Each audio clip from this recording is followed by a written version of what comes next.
Hey, what's going on, Facebook fam, Facebook world, Facebook Live, man? This is Conversations with Ron Richardson live right here on YouTube and StreamYard, and I would like to welcome you back for another great episode of Conversations with Ron Richardson, a podcast. This is episode 14, man, and we had a little audio and visual difficulty, but we still rolling with it. And I would like to welcome to the show,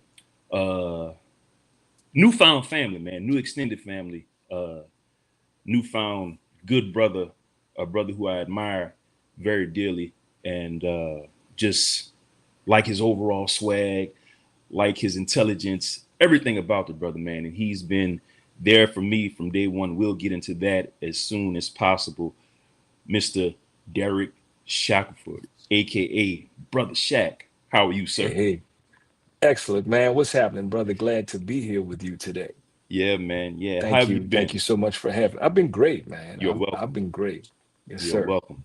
All right, man. So I'm going to give Brother Shaq, Mr. Derek Shackleford, a brief introduction, but I'm going to let him do his own honors, and I'm going to let him talk about himself. This is Brother Shaq of Shackleford Strategic Counsel and Education, a brother of many hats who wears many hats in the city of New Orleans, man, and also a dear brother to me because we are in the same fraternity. We'll touch on that a little bit too. But welcome to the show, my brother. Hey, man. Thank you so much for having me. Honored to be here with you, and extremely proud of you. Yes, Uh, thank you. Thank you. with respect to your Masonic walk, obviously, and Hmm. also your broadcasting. Yeah, And yeah. I wish it's I could have got you into the radio station with me, but things happened and we didn't quite get there. But I'm glad we are here, man. But what were you about to say? Yeah. Well, no, I was saying with respect to the radio station, I mean, I'm a WBOK alumni also. I was Hmm. on the air for about 7 years. And Yeah. so I know the family over there and Yes. I was excited when I think you started talking to me about this maybe at the top of the year. So it's been a long time. Yeah. You Yeah. know, Yeah. a Yeah, lot man. has definitely happened since then. Yes. So Yes. I'm Yes. I'm extremely proud to see, how you've done this Hmm. and converted it to your own thing, and just honored to be a part of it, man. So thank you. Yeah. I said to myself, I have a lot more freedom with the podcast, and we could talk about a lot more things. And as you know, I'm not the conventional radio podcast host. I kind of talk about things that are unconventional and uncensored. So I said, when I open Yes, this sir. podcast, I'll be able to, speak on some things that we otherwise can't speak on the radio. But nonetheless, man, I'm gonna give you your own honors, or let you do your own honors, and let my listening and viewing audience, find out who you are. So take it away. Sure. Well, again, I'm Derek Shackleford, affectionately Hmm. known as Brother Shack. I'm the founder and principal interpreter at Shackleford Strategic Counsel and Education. Hmm. And as someone who works with folks and help people gain a sense of their own power, interpreting the things that have happened to them, uh, Hmm. this has been a calling for me. And so this is the work that I do as a contribution to our people, Hmm. helping them make sense of things that have already happened, so that they can reliably trust their ability to do so in the future. Yeah. I noticed that about you, man. You always are posting about different things that have happened in either your life, and you and I have had many conversations on social media about different situations such as the family dynamic and Yes. mental health concerning black men. So I want to ask you, how Hmm. did you get to that point? And I want to find out the why. Why did you start doing what you do with Shackleford Strategic Counsel and Education? Oh, that's an excellent question. Um, Hmm.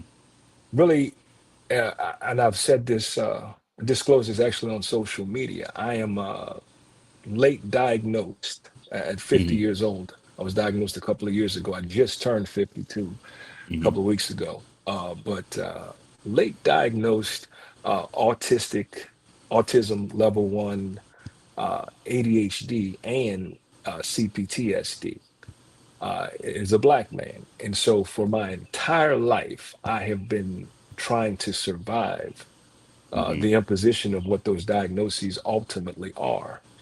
And I haven't been the only one. Mm-hmm. Uh, there is a large group of us out here who haven't really had language for the experience that we've had and really haven't had a clear lens about how to articulate some things that are very real, but often very difficult to Mm-hmm. share. And I'm a lifetime organizer as well with our people, African centered and, you know, diasporic thoughtful is the way I call it nowadays. Mm-hmm. And I know we need something very unique because we've had a very unique experience. Mm-hmm. And so my contribution to our people in many different ways for the last 30 or so years has been, helping our people make sense of things that are seemingly very complex. Mm-hmm. Uh, and had a lot of success with that. And so Shackleford Strategic Counsel and Education is the most recent iteration of that scaled, if you Mm-hmm. will, which enables me to work with. Initially I was working with primarily Black men because, of course, I'm pretty well versed in that experience. But I Mm-hmm. work with all of our people, Black men, Black women, Mm-hmm. and even Black children and families, because again, we've had a very unique experience. So our healing is not going to look conventional or linear in much of the ways the convention has imposed upon us. Now you said our healing is not going to look conventional or linear. Mhm. Explain to my listening and viewing audience exactly what you mean by that, because a lot of our people may not understand. Okay. Well, when it comes to, um, let's just say the psychology model, which I am not a psychologist, a psychiatrist, or a clinician, but Mm-hmm. I'm saying this for educational purposes. The psychology model that ends up being the measure by which our mental health, as you put it, is measured by, Mm-hmm. is essentially what we would call a white psychology or white organizational mind psychology that's really centered on the I, the individual, Mm-hmm.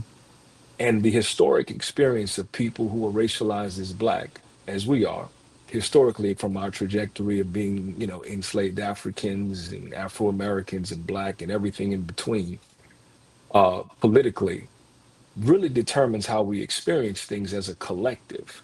And Mm-hmm. part of that experience is it's dehumanizing, so we don't really have an I.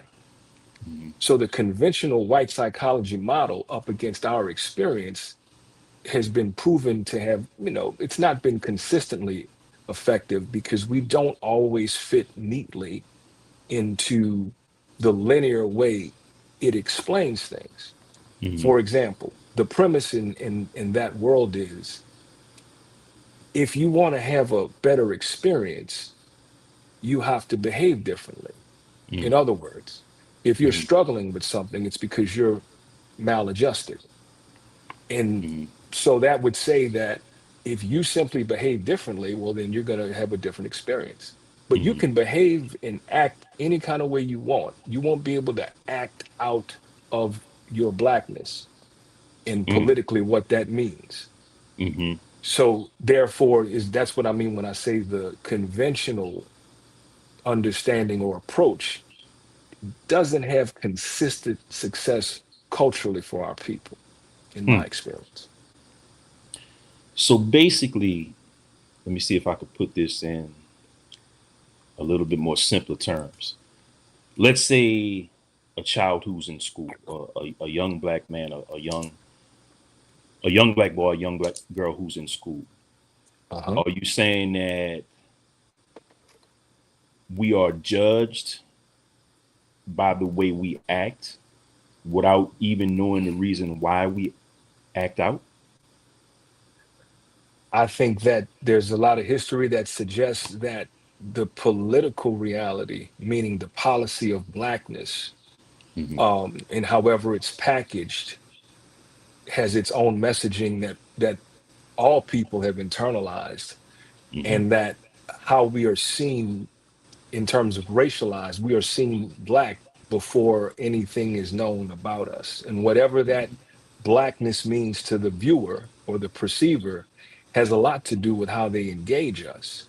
Mm. And and as I just said, part of the part of the package of racism, if you will, or the imposition of racism and the illusion of white supremacy, is that those of us who are racialized as black don't engage with systems and institutions as individuals.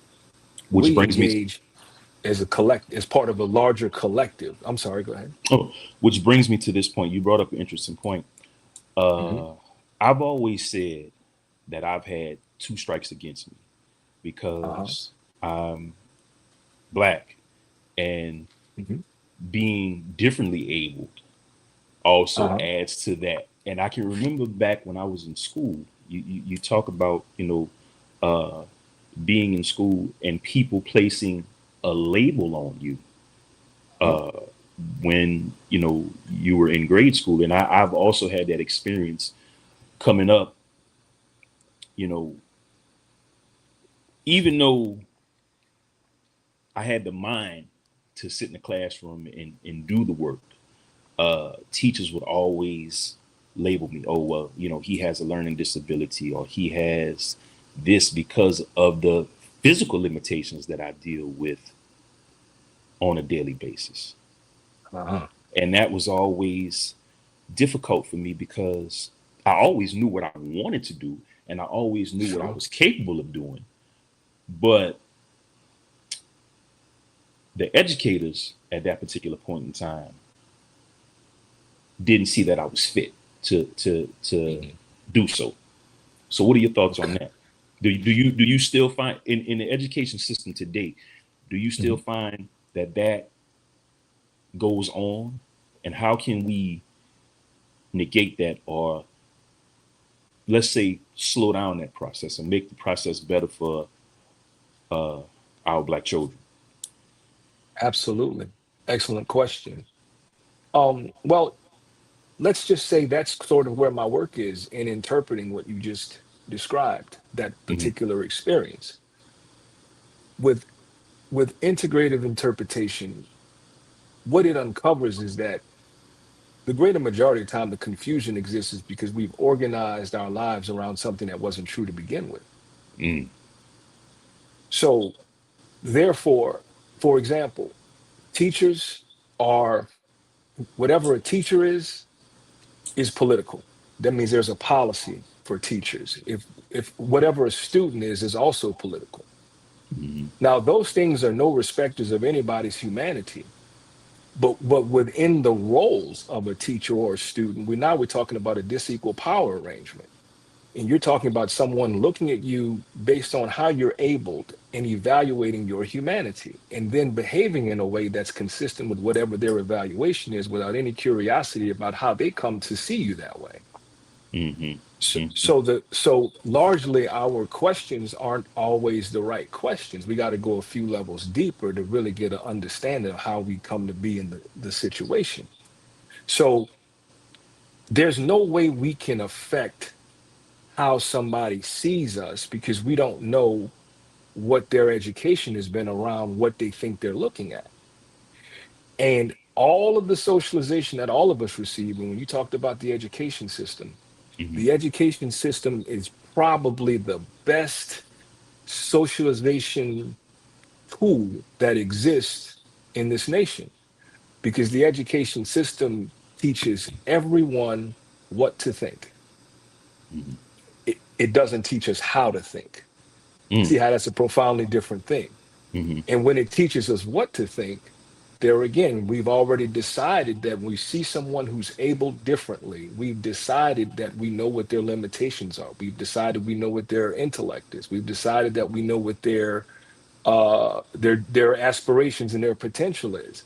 We Hmm. have no idea who they are, but because of the label, it allows us to hide behind a real inquiry and say, well, because I see you this way, I'm going to treat you this way. And when Hmm. that happens enough times reliably, you begin to internalize that that must be the truth about you because you're Right. seeing it here, you're seeing it there, and you're seeing it over there.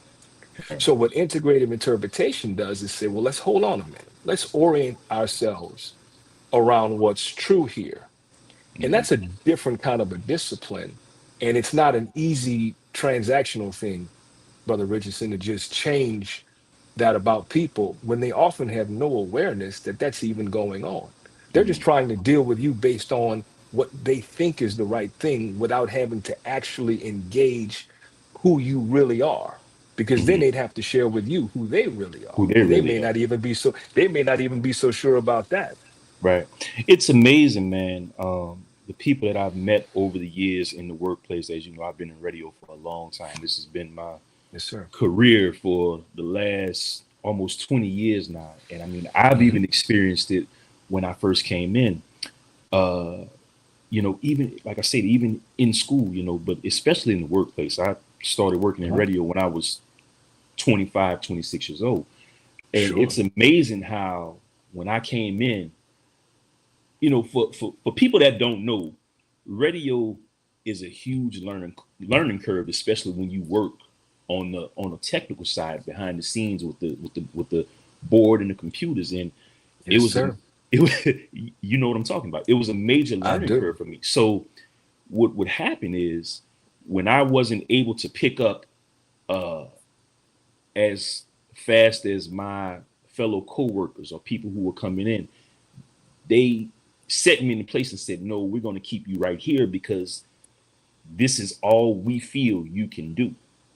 Hmm. And I had a boss who let me mess up and let me make mistakes, who believed in me and said, "You know what? You're just gonna take your time and you're gonna get it, but you have to go at your own pace." That's And right. you know, I could tell people, I have a story.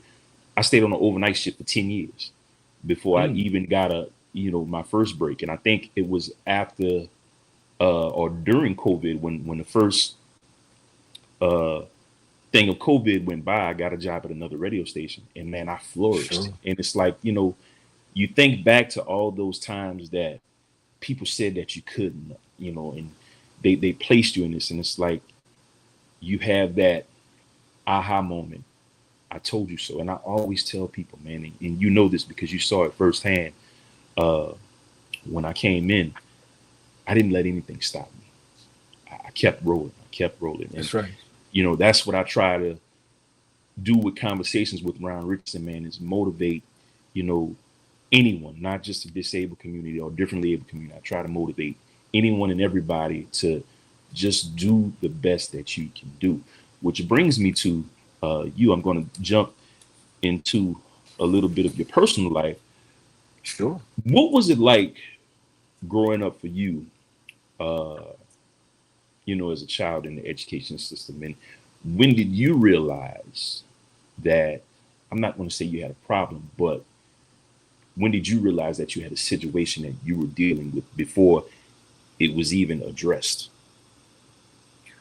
Well, that's a great question. I can go back some time, and I've actually talked about this at length on social media, TikTok and Facebook and even Instagram during Autism Awareness Month in April, for the Hmm. first time, really publicly in this kind of a forum. But I didn't really know that there was anything wrong with me or different about me, as you say, until I entered kindergarten. Hmm. Um, I just thought very differently, and I also understood the instructions and commands very differently. And my sense, I don't know, I don't know how exactly to articulate it, but it didn't feel like home to me. Now, Okay. Break it there down are for us. reasons. I'm saying there are reasons. Now, my mother put me in an all-white private school, I guess because she knew that there was something different about me beyond me just, just being left-handed, Yeah. with respect to the way that I thought. And, we're talking about, the late 70s here. Hmm. Um, so the information, the technology, the attitude was very different. And as a young black boy, I was, you know, supposed to be very singularly dimensional, I would suppose. Yes. And so I'm in this white school. None of my teachers have black sons. That's number one. Mm-hmm. I'm one of just a handful of Black children. When I say handful, I mean maybe three total in this Mm-hmm. class. I didn't understand all of that at the time, but I did understand I was having a very different experience, seemingly. And I was getting into trouble a lot. Mm-hmm. And I didn't really understand why I was getting in trouble. Uh, and of course, I didn't have any remorse about getting in trouble because on the interior of myself, I had done nothing wrong. Yeah. Yeah. So after this sort of repetition, my mother is encouraged to have me evaluated Mm-hmm. psychologically. So I had my first psychological evaluation at 5 years old. And Mm-hmm. during that experience, I still have it. It's actually right here on my desk. But I, Mm-hmm. when during that evaluation, when they gave me the IQ test, my IQ was like 141. Mm-hmm. Okay, so I had a very superior IQ. I was reading on third, fourth grade levels, doing, math and spelling and everything on, very, very far advanced. They even said I had a superior intelligence. Mm-hmm. Uh, so what was happening and what I learned early is that that was not congruent with my behavior. In other words, my behavior, the belief was that if you behave in a certain kind of way, you must not be too bright. But there I was, many grade levels ahead, far advanced. And so it didn't line up for them. Mm-hmm. So during the course of the evaluation, it was inconclusive. They were measuring me for, at that time, they called hyperactivity, which was ADD, or now we call it ADHD, ADHD. uh, Yeah. which which the tests were inconclusive. So I wasn't diagnosed then. They just thought I was an anxious little boy Mm-hmm. uh, who who needed some sort of nurturing.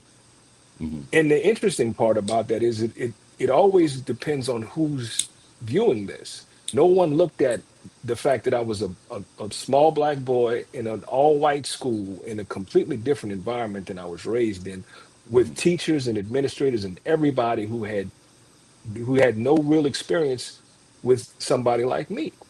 Mm-hmm. So there again, both of those things are true at the same time. However, I was the one that had the behavior problem. Now I So want that to was ask how you. it started. I want to Yes, ask sir. you. Were you a Mhm. mischievous little kid? Absolutely. And I still am. I'm still very much that little boy, man. Even though now I'm a grandfather, I'm Yes. still that. Congratulations Yeah. on it. Yes. Thank Congratulations you, on that. sir. Thank you, Yeah. sir. It's just amazing because I can think back to you know elementary school all the way through high school, and I'm you don't notice about me, but I'm very very just what I have that attitude of okay, you know what, I'm gonna prove you wrong every time. And Sure. you know, I literally ran into a teacher of mine a few months back. I was at a doctor's appointment, and she saw me walking out. And have you ever had that moment or moments in life where you're like, when I see him, I'm gonna tell him everything that I got going on, and I'm gonna be like, aha, got you, prove you wrong. And I was like, you know what? Sure. No, I just she spoke and I spoke and I just said, you know what? You just you didn't know. You didn't know. Sure. And I just Sure. kept it moving, and it's like, Sure. man, I wanted to say, I can't say this. I could say it, but I'm not. I'm gonna be respectful. I just wanted to say, I got you. You know what I'm saying? Like I proved you wrong. Ha ha ha. But I just was like, nah. It was lesson learned. I did what I had to do, and I'm moving forward. Sure. Yeah, Sure. yeah. So, man, we're gonna put the interview on pause for a minute, and I'm gonna give my Okay. social media information out. If you want to find out more information about conversations with Ron Richardson, the podcast, and everything I have going on in my life, you can find me on social media. Just search for the Ron Rich or Ron Richardson Facebook page. You can also find me on Instagram at Ronald_Richardson_Jr. And you can also find me on Substack, which you inspired me to jump on when I saw you. And you can also find me on LinkedIn. And I'm still trying to get used to TikTok, but those are all my social media handles. You can find out everything I got going on in my personal life, everything I got going on in the world of podcasting and radio, and my beloved pit bull queen, who's uh, sitting right beside me. You can't see it, but she's on camera watching everything that I'm doing. Brother Shaq, tell the people where they can get in contact with you, man. Oh, excellent. They can get me mainly at shackstrategies.com. Mm-hmm. And of course on social media, on Brother Shack on Facebook, Shack Strategies on Instagram, Shack Strategies on TikTok, Mm-hmm. and Shackleford Strategic Counsel and Education on Substack. And Right. all of those can be accessed from my website, shackstrategies.com. Yeah. Now, I have to be honest with you. When I met, I didn't recognize it. I didn't even see it because we actually, when I started my journey, Uh-huh. uh, I was like, man, this guy. When I saw you, I was like, Uh-huh. that's a smooth brother, man. That's Smooth. the first thing I said. And I said, man, like, Okay. you had the swag. You walked in. You were like, brothers, this is what we got to do. I'm gonna be right here by you. And I was like, you know what? I gotta talk to that brother, man. And Okay. when we had the conversation, after everything was over and we talked on the phone and we got to know each other a little Hmm. bit, Hmm. you told me you were level one autism. And I That's right. said, no, it can't be. It can't be. So I'm going to get a little bit more personal with you. Sure. When you found that out, Hmm. when you find out your diagnosis, Hmm. what was that moment like? How did it make you feel? Well, it was actually a beautiful moment. Mm, Uh, it gave language and structure to an experience that I'd carried for 5 decades. mm, So I would say it was just it was relief. mm, And I didn't have any judgment, and I still don't. mm, I've been fortunate to not be paralyzed by judgment. mm, And what I mean by that is, I don't really deal with a lot of opinions personally. I don't really have opinions on much. I mm, will the autistic mind of mine will develop an analysis, and that's just really again so I can make sense of what happened. mm, So the diagnosis itself clarified that what I was experiencing wasn't my personality as mm, much as this was my very human response to a world that I could not articulate. mm, So I was grateful for it, and it really energized me. And I think too, there's some benefit from a late diagnosis because there's a stigma that comes along with these things. yes, Uh, which we'll get for into. for Yes. for people who don't understand it. And Mm, so because I got a later diagnosis, I've mm, been alive for 5 decades. So I've done a lot of things. I've accomplished a lot of things. I've done so many things that very few people have been able to do. And mm, I've been blessed with them all. So I've done all of that while being level one autistic, having ADHD and CPTSD, mm, which then proves that those things are not real impairments in the way, or impediments rather, in the way that they may be stigmatized. mm, And it's already been proven. So it's evidence. It's not, it is an aspiration at this point. right. Uh, and I also realized as a writer, which I've been, a writer for my entire life, but I'm a published author and all the other things. I had lots of ways in which that I could share that my own truth and my own experience for Mm, people who may be a little more afraid or apprehensive or concerned about how it may affect their social standing. I mm, could use it, to show those folks that, hey, listen, I'm all of that and proud of it. And mm, I've become highly skilled at making it work for not just me, but for everybody around me. mm. And that those things need not be, slights or different or disabilities, but more precise as you phrase it, brother, different abilities. Different abilities, man. As you said, there's a lot of stigma attached to people who have chronic illnesses, disabilities, physical as well as learning. How do Hmm. you feel? How do you feel Hmm. we that we can start breaking that stigma?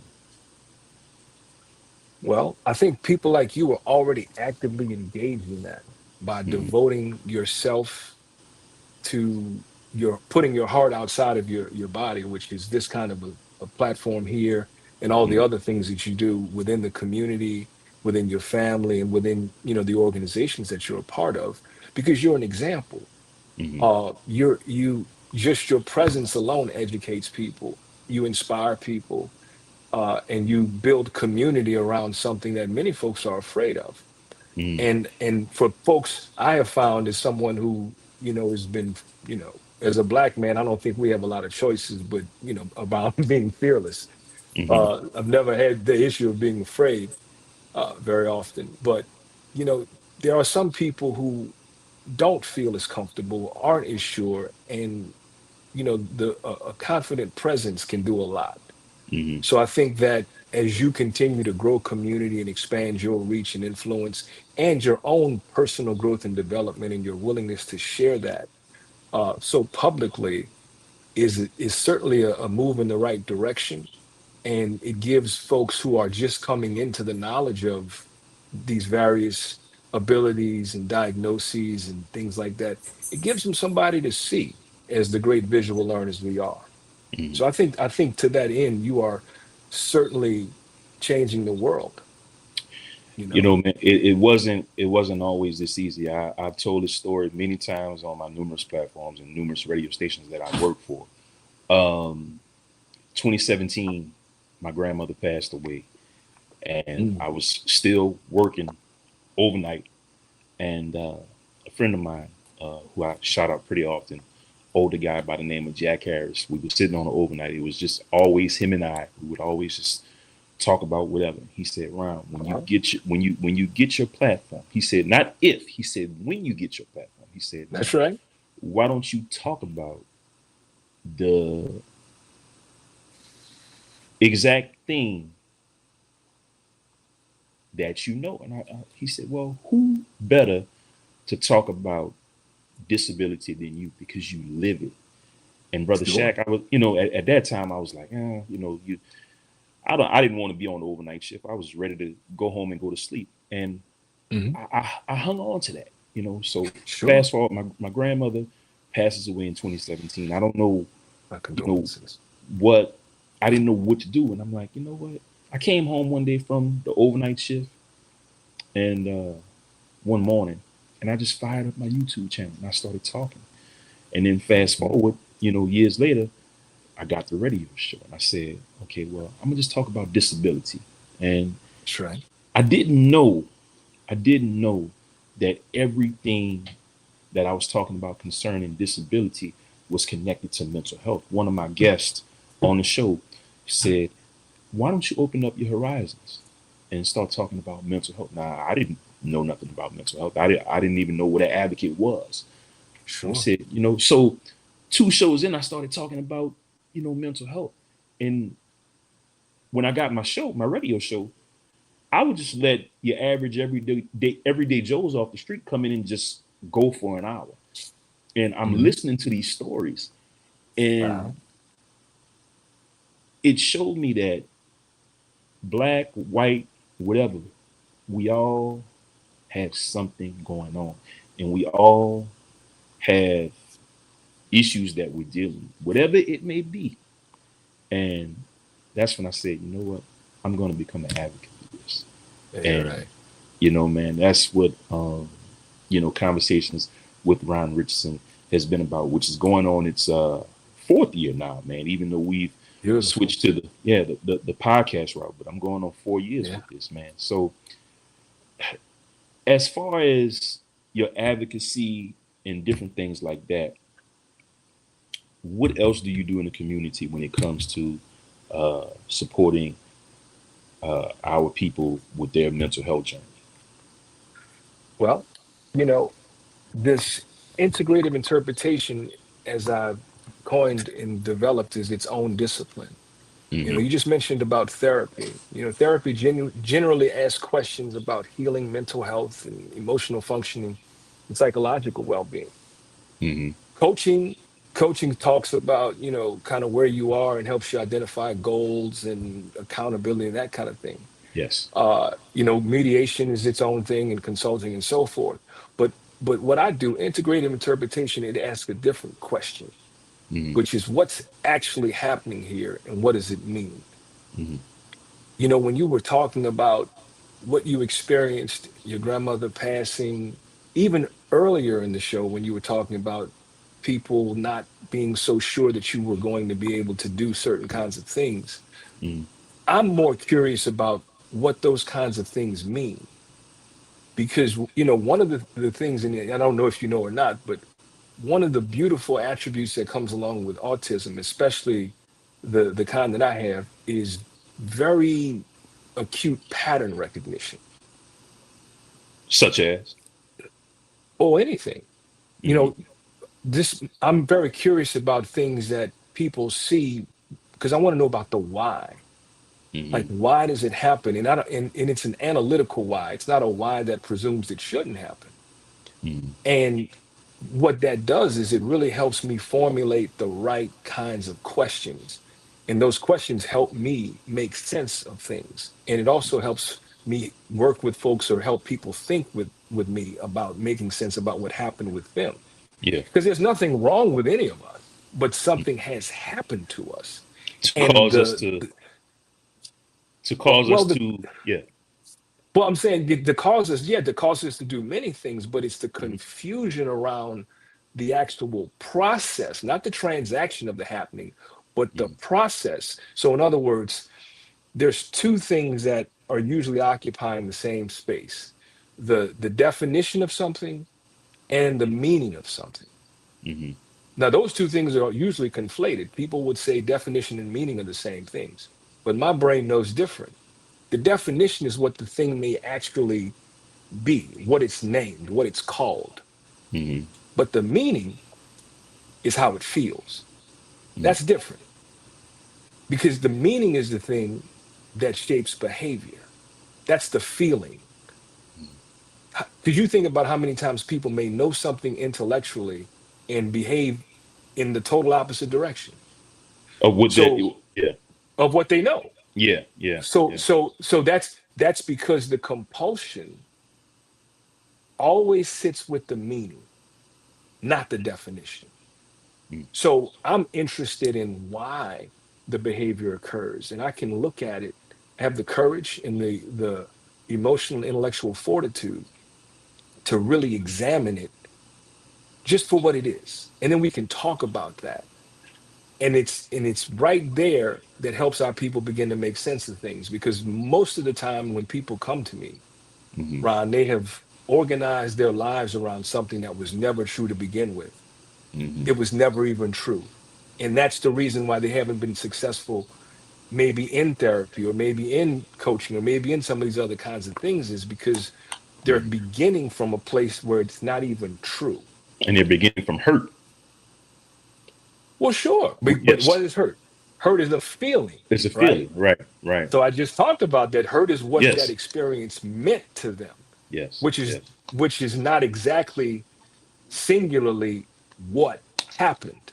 Mm-hmm, So we have to get to both of them, and one need not be at the expense of the other. So that is the way that I work, and I use my my training and my experience. I mean, I'm a social scientist.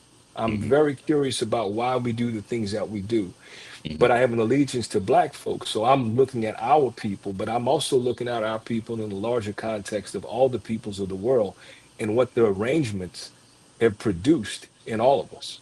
mm. Once again, man, this is Conversations with Ron Richardson on StreamYard, also live on YouTube. Remember, guys, you can hit me up on social media. Just search for the Ron Rich or Ron Richardson Facebook page. Also, find me on Instagram. Search for Ronald underscore Richardson underscore Jr. I also have a secondary Instagram page that I forgot to mention, Ronnie underscore Richardson underscore Jr. on Instagram. I'm also on LinkedIn, TikTok, and Substack. Brother Shaq, give your social media handles one more time, my brother. Absolutely, sir. Thank you. Shackstrategies.com is the place. You can find me there and all things connected to Shackleford Strategic Counsel and Education. All my social media handles are there, as well as my Substack, the Facebook, Instagram, and TikTok. You can get it Also, right from there.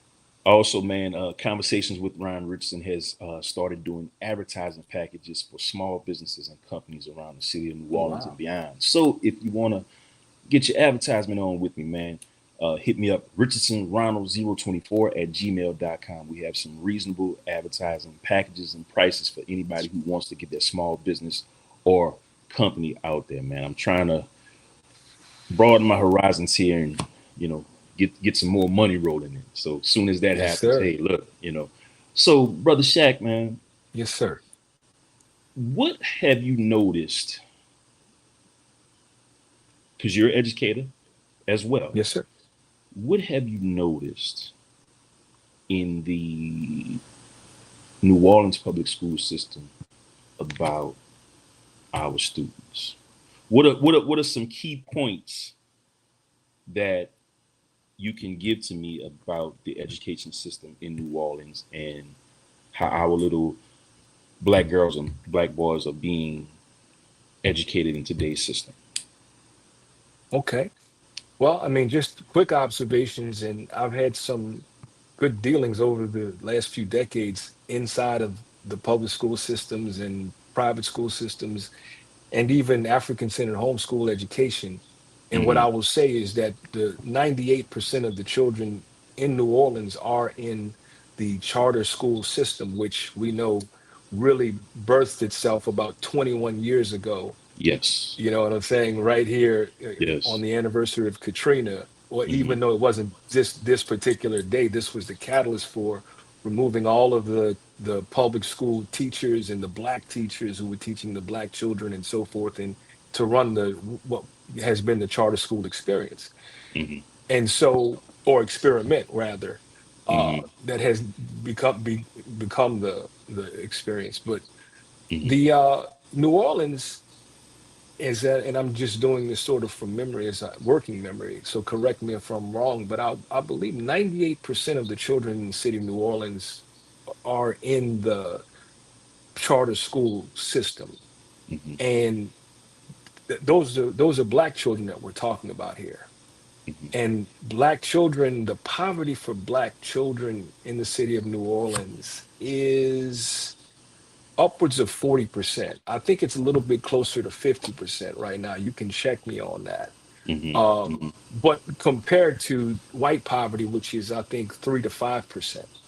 Mm-hmm. So this is a black city, black children in schools that are educating them in a very particular kind of way. Remember, I told you the schools are very good at teaching everyone what to think. Mm-hmm. They just don't teach you how to think.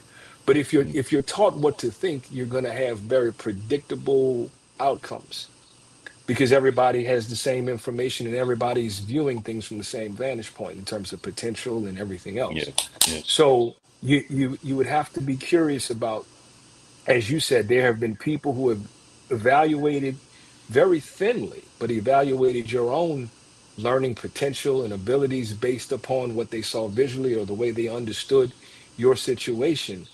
And then they sort of dealt with you according to that. Mm-hmm. And you also mentioned how you developed a sort of sense of, I'm going to show them, I'm going to prove them wrong, which just shows the resilience that's in our people. Mm-hmm. But unfortunately, too many times that ends up substituting for actual individual human growth and development because we're playing so much defense trying to convince people about who we're not that we're not exactly sure about who we are. Mm-hmm. Mm-hmm. And because of that, we become sort of codependent on them affirming for us what exactly or who exactly we are and what we're capable of. And so, in a city like New Orleans, where hospitality in that industry leads the revenue, in a state like Louisiana, that is 50 in just about all of the quality of life indicators, or 49 in education, I want to say we're 48, 49. You know, we're very vulnerable to exploitation here. Mm-hmm. And so the folks who are educating us are, you know, we have to, what are they educating us to do? What are they educating us for exactly? And how does that education produce in us self-determination? Mm-hmm. That's the kind of questions that I have for the education system. And I think that everyone who is involved in the education system, directly or indirectly, should evaluate. Mm. Because if what you're spending your time doing for that amount of time, if that is not getting you closer to becoming a self-determined individual, then what exactly is it bringing you to? I mean, what is the conclusion? What is the function of the education that is being imposed? What is your hope for the current education system in the city of New Orleans? Where would you like it to be? Or what would you like to see be done better when it comes to our children? Well, I could tell you this in short. What I really appreciated about COVID, and long before COVID, I was a homeschool advocate, Hmm.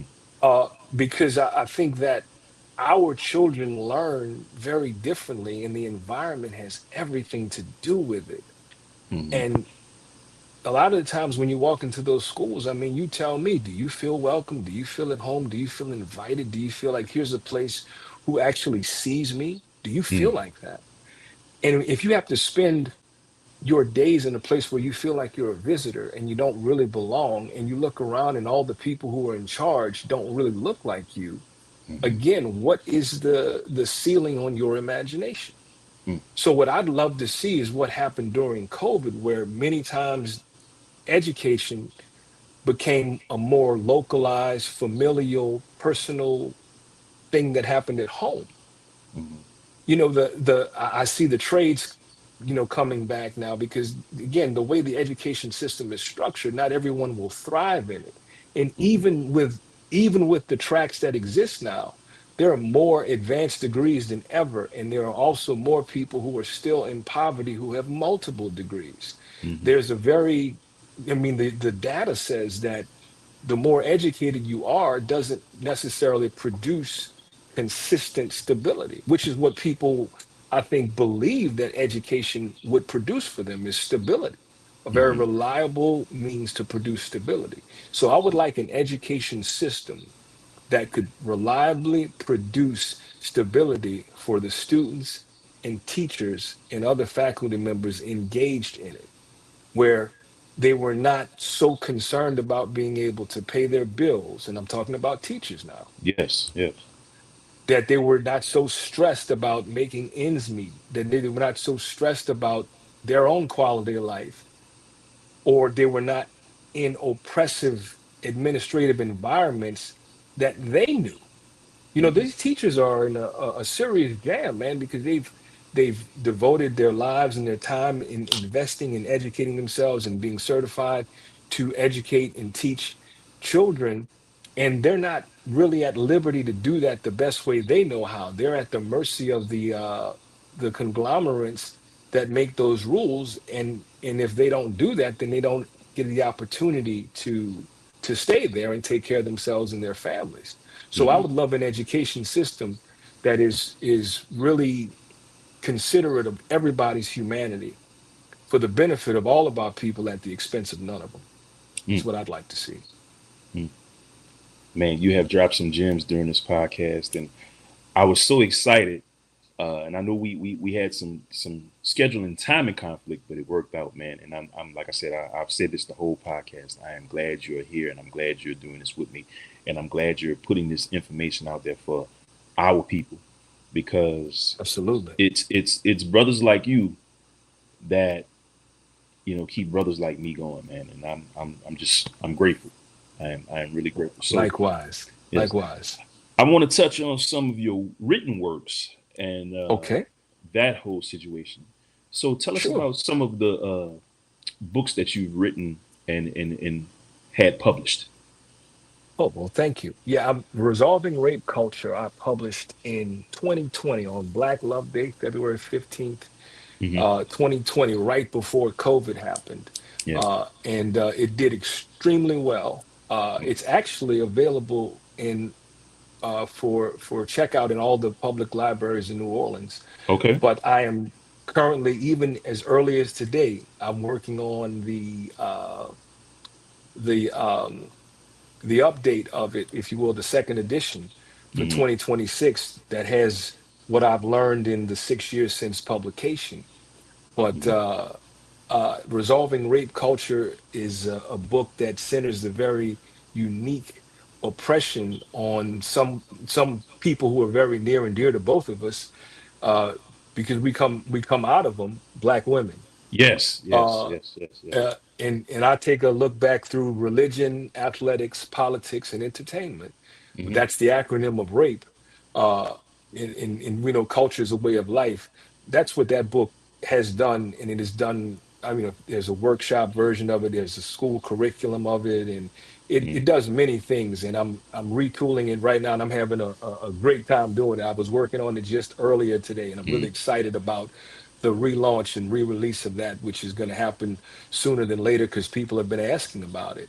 Yeah. Uh, and that's, that was published a long time ago, 2020. It took me about 6 years to write that book because Hmm. at first I wanted to write it from outside of it, Hmm. but then I realized that I couldn't write it with integrity from the outside. I had to write from the interior of the experience.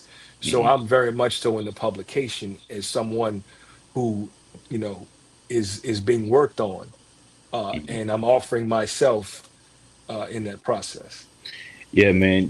People don't realize. You said something about entertainment. Uh-huh. We are a generation apart from each other, Hmm. but we kind of got the same taste in a lot of the rap music and hip hop music, and you don't realize how much hip hop music has shaped the so-called rape culture. Oh, yeah, absolutely. Yeah, yeah. Well, So when is that? Go ahead. I'm sorry. Go ahead. Go ahead. No, I'm saying N- you were trying You to was, finish your you, thought. I cut you oh off. yeah, yeah. No, I was just saying that yes, yes, you're right. Hip hop has expressed a lot of things, but Hmm. even before we got there, it is so massive of how the things that shape our appetite. Because entertainment, I always break the word down, and Hmm. I was taught to look at the English language and break the words down. So Yeah. entertainment is three words: enter, to go into; tame means to hold right there; and Hmm. mint, when mint is a suffix on a word, it references your mental. Yeah. So entertainment is literally going into your mind and holding it right there. Hmm. That is a function and that has a purpose. So the thing is that we kind of bop our head to and consume, even before we do that, something already told us that this sounds good, this seems good, this feels good. Hmm. So those of us who create media and those kinds of things have an awesome responsibility to shape how our people see themselves and how we experience one another. So I Hmm. just wanted to sort of affirm what you were saying about Yeah. the power of entertainment. Yes, sir. And I've always, man, like I said, I would talk to different people about, doing a podcast before I got started. And they were like, well, you can say whatever you want to say now. And I'm like, I Yeah. get that. I understand it. But there is still, I learned from one of the best radio personalities in the city, by brother by the name of Hal Clark, who used to host Sunday Oh Drama yeah. back in the days. Yeah, that's my I radio know Hal mentor. Clark. Yeah. Yes, sir. And I would sit in the studio with him countless Sundays. This was back when I was doing an internship at WYOD. And he would always tell me, he said, Ron, as a radio host, he said, I always want you to remember you carry yourself with a certain integrity and you carry yourself with a certain respect. He said, you always respect yourself first, then, you know, your guest. And That's right. even with the podcast, I'm somewhat a little uncensored on my podcast, but I still, you know, those words still register with me from 10, Sure. 15 years ago. Carry yourself in a manner where even though you are touching on taboo subjects, you still keep it clean. You still keep it, as professional as it can be. Sure. Yeah. So, man, in closing, we are here 21 years after Hurricane Katrina, August 28th, 29th, 29. Yep. 2002. No, I'm sorry. Wait, 2005. 2005. Yeah, my bad. That's right. That's all Yeah, right. 2005. in my actual last semester of college at the time, and Hmm. everybody came back, man, all my friends and everybody, and I was like, man, I'm getting ready to graduate, doing my thing, Yeah. and Hmm. we were in school all of a week, and you know how it is in New Orleans. We said, okay, we'll be gone for a couple of days. Little did we know that Hurricane Katrina in 2005 would transition New Orleanians to all different parts of the world. I lived in Dallas for a year with my family, uh, Sure. and I noticed, or I know that you do a lot of things in the community when it comes to the anniversary every year of Hurricane Katrina. I Sure. want you to briefly touch on your story and talk about how that affected you and why you participate in community events concerning the anniversary of Hurricane Katrina. Sure. Well, thank you for that. You were my Hurricane Katrina event today. Uh, so, in terms of the commemoration, Mm-hmm. uh, but I shared very recently on the 26th of this month my Katrina story because it started then for me as my grandmother transitioned on August 26, 2005. I was living, away, and I Mm-hmm. returned to New Orleans because of her passing on the 27th, and of course we evacuated on the 28th. Yeah. Uh, and so my Katrina story was already carrying grief, when I got here.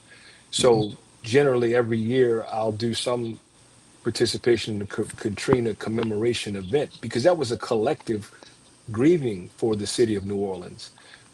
Even our Yes, it was. beloved at the time police chief Eddie Compass, who's celebrating a birthday today. So his birthday was on when Katrina hit. You Yeah. know, and as the chief of police, the black chief of police. And so watching it, I was able to watch it from the safety of Alexandria, Louisiana. Just gotten out, and I wasn't going to leave. I didn't believe it would actually happen. I was exhausted from the drive at the time. I had two small children, both my daughters. I did all the driving, 12 hours from North Carolina to get here, Mm-hmm. and I wasn't even going to evacuate because I was just tired. But my grandmother's last act was to get me here to New Orleans to Mm-hmm. get my mother out of harm's way, and I was Yes. able to do that Yeah. in her passing. So so many people have lives have been changed forever for Katrina. There's so many places in New Orleans that no longer exist, that there's Mm. not even a memory of them. Katrina just washed them away. Places that I grew up, my childhood in the Yeah. Seventh Ward, so many Yeah. buildings are not there anymore. With the passing of Big Duck as somebody who was a part of Tambourine and Fan, and Mm-hmm. even before that happened, watching Circle Food Store underwater, there were Mm-hmm. so many things that I think that ended up being good for our potential for unity in the city of New Orleans, Mm-hmm. uh, potentially among our people, potentially, Black folks here in the city of New Orleans. And I think it's important for us to have a collective reflection on Katrina every single year because it did change so much of the landscape and the heartscape Right. of us here on the Gulf Coast, but particularly in our beloved New Orleans. Yeah. So that's why I Uh, think it's important. I, I'm a West Bank boy, but I do have Seventh Ward roots. My grandfather grew up in the Seventh Ward, and Yes, sir. transitioned over here in the early '70s to the West Bank, Avondale to be Okay. exact.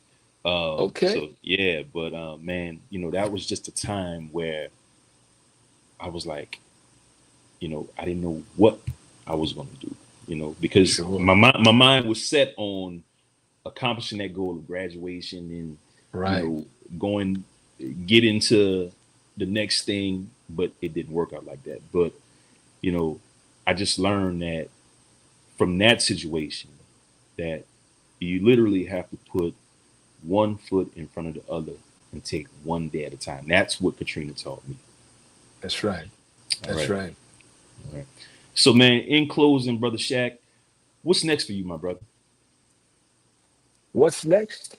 Oh man, I've got a lot happening, a lot to be thankful for and excited about. Hmm. I know, and I didn't know if you were going to talk about it or not in terms of how we came to know each other with respect to the organization. We can get Uh, into it before we close. but well, I mean, Sure. But what I Mhm. did want to do is I wanted to talk about that in terms, because you asked me about like community work and that kind of thing. Okay. And I wanted to share something that's overlapping, that actually has a little bit to do with the West Bank. Mhm. I am, of course, we talked about you being a Prince Hall Mason, me being a Prince Hall Mason. We sort of met there in that environment, Yes. and I'm also a Prince Hall Shriner, Mhm. noble of the ancient Egyptian Arabic or nobles mystic shrine, and I'm the illustrious potentate of Aquila Temple number 283. Mhm. We have some fun too in terms of our community work, You because do. a lot of the things, absolutely, I mean, I think that's important for balance. You know what I Mhm. mean? Because Mhm. Mhm. like we talked about the heaviness of Katrina, we talked about the heaviness of mental health diagnoses, in some of the challenges within the New Orleans community and poverty and all of those kinds of things. So we also have to have some fun Mhm. and balance things. And as we're back to school is underway, the next fun occasion that's up is Halloween. And in a city like New Orleans, I'm not sure how much you've done Halloween as you Man. become a grown man, but Yeah. we do Halloween in a major way in New Orleans, don't we? I didn't know a couple years ago, man. Yeah, I was hanging out and I was like, all the years because I grew up with my grandparents, so you know, as a child, hey, some candy and some cookies. I didn't worry sure. about going out, with Halloween. And when I became a teenager, I was like, I didn't really realize until a couple years ago that New Orleans does Halloween really big, and it's impressive. Oh, massively, Yeah, massively. yeah. And so with New Orleans doing Halloween so big, and with me being a Shriner and the illustrious potentate of Aquila Temple number 283, Yeah. we're being joined by Aquila Court number 255. And this year we're having our Halloween masquerade. Hmm. And I'd like to invite all your viewers and listeners out to that, because it's on the West Bank, as you talked about. It's not as far out as All Avondale. right. It's right there. It's right there at Algiers Auditorium, which if folks may be familiar with that, which is located at 2485 uh, Guadalcanal Street, right there in New Orleans, right there in Algiers, right behind Federal City, or maybe it's actually within Federal City. Hmm. But it's going to happen on Halloween from 8 to 11. We're having it's an annual fundraiser for us that funds a lot of our community endeavors, because we're a nonprofit. But we're able to bring in pure New Orleans fashion and upscale atmosphere. Hmm. Okay, so we definitely want you to wear your costumes. We don't have the candy that you talked about from your grandparents, but we do have an open bar and a buffet is included. So it's a full scale night out, and it's photo ready decor. This is for a grown and sexy crowd, of course. All right. And again, we have an annual toy giveaway that we do every year. Hmm. We have youth mentorship and youth centered programming, and of course our community wellness outreach. The proceeds fund those particular things. Hmm. So if I can drop the website, Aquila, uh, Sure. Sure. yeah, AquilaCares.org, Hmm. AK uh, ILAH cares, Hmm. cares.org, for all the information and to purchase the tickets, because all of it's done online now. We're not going to have Hmm. folks messing with any of that. You can Right. get individual general admission tickets. You can reserve tables. You can do sponsorship. It's all there on the website. And Right. of course, you can learn about Aquila Temple number 283 and Aquila Court number 255, and Right. also about me, because again, this is the public fraternal organizational arm of the same kind of work, Hmm. because our people are everywhere, Brother Yes. Richardson. Yes, we are. Yes, we are. And And I found that out when I got in. I was like, wow. And before we close, we are going to touch on our Masonic journeys a little bit. Uh, sure, sure. story time again. I found out that my great grandfather, uh, Alfred Billy, was a Mason out in Okay, Donaldsonville, Louisiana, and right on. I was 21 years old when he passed. He lived to be 99, and I didn't notice Wow. at the time. I didn't notice at the time. So the service is going on, everything is coming to a close, and I see these beautiful brothers in the black suit with the aprons on, and I'm like, Yeah. I want to do that one day. Yeah, you're And right. I said, Yeah, you're I right. want to do that one day. My grandmother was like, you know, your great grandfather was a Mason. Hmm. So I didn't think about it after that. You know, I'm in college, and then uh, fast forward, like maybe I want to say a semester or two later, I'm like a sophomore, and one of my best friends, you'll see me post pictures with him all the time on Facebook. My brother Bertrand, uh, Yeah. he was a Oh Mason, yeah. and we we Hmm. we touched on it, and we never really got into any deep conversations. And I said, you know what, I'm gonna do it. And as you know, present day, my stepfather uh, is a Mason, and Yes, I he said, you is. know what, right now is the perfect time. Yes, So sir. that's when I started my journey, and I've actually I actually make my year in October. So All right. yeah, man, yeah. I'm So proud of you, brother. I'm so excited about you. shouts out to all you brothers, man, because we I'm not gonna say you because we are brothers now. We all do some Absolutely. amazing work in the community, man. Brother Shaq, Absolutely. I want to thank you for this time, and Oh, man. all the best to you in the near future. All right. Likewise to you and yours, and thank you for representing yourself and your mentors and all the people who've instilled things in you, believed in you, supported you. Thank you for now doing that for other people and Yes. really demonstrating what Black manhood looks like today in 2026 with respect to your civic duty, your fraternal duties, your familial duties, Hmm. and you're just a cool brother, man, and you Thank inspire you. me. So I'm Thank you, man. excited about it. Yes, Thank you. sir. All right. This has been Conversations with Ron Richardson on Facebook, YouTube, and StreamYard, man. We got a lot more coming up within the next couple of weeks. Remember, advertising packages are out right now. So hit me up, email That's me, right. richardsonronald024@gmail.com if you want to get your advertising on, man. Plus, I need some extra paper. You dig? That's right. So Right. remember, healing and recovery start with you, man. I will see you guys soon. This has been Conversations with Ron Richardson with my big brother, Brother Shaq, Derek Yes, Shackleford. sir. Peace and Yes, love. sir. Likewise. Thank you, sir. Peace.